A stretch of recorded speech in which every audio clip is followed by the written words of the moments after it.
Hey GK, it's Buck. I just want to get back to you on your videos. I'm going to see if I can pull up the ones you did the other day as well. Um, I'm not sure if it's the camera angle, but the one on the left here, I drew a 90-degree line. The ball looks pretty far up. It's on your left ear here, but it could be just the camera's a little bit behind you, which is what it looks like to me.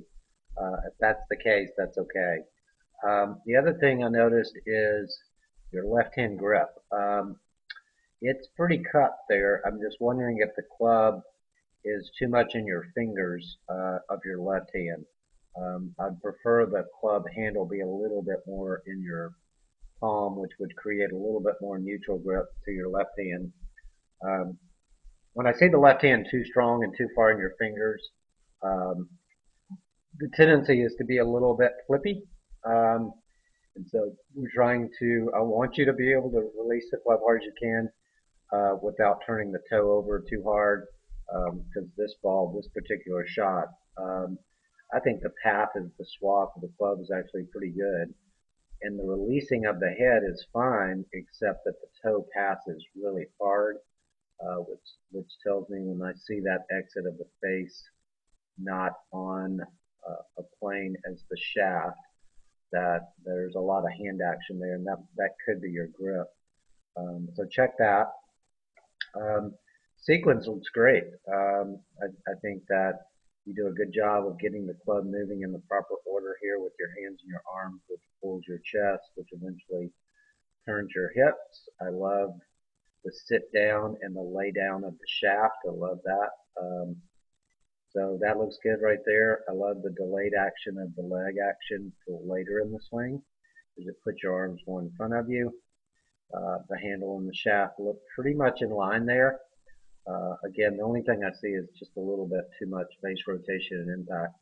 So the things we talked about before this was to stay on top of the ball more, not drift, not move linear so much off the ball, so you stayed more centered, so that you didn't dive at it in your transition. So I see those two things improving.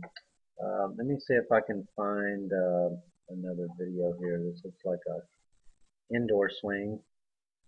This is a better angle of the camera for sure. The only thing I see there is again that left hand grip of seeing four knuckles and pretty cuppy, which means to me the club may be a little bit too much in your fingers. And in this particular swing, I see a little bit more drift off the ball because of this spine angle here.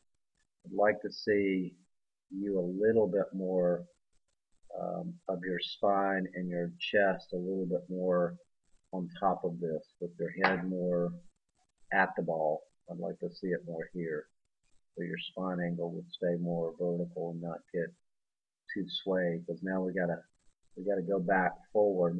We gotta have a little lunge, which is a power leak as well. And in your case, sometimes you get draggy in that position.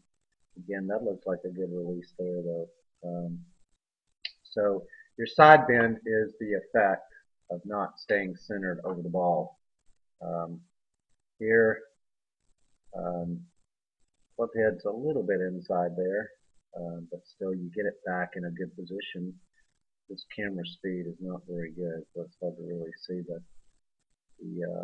club face or the swap when it gets into here, but it looks a little bit inside to me. That's a pretty inside path. If you have time to look at something on your flight scope or TrackMan or something that I can see your numbers, assuming that you line it up correctly, if your coach could help you with that, that would help me with you as well. So anyway, if you get a chance, send me some numbers. But overall, looks pretty good. I hope you're doing well. I saw where the team won and you played well, so congrats on that. And just let me know how I can help in the future. Okay, good luck. Take care.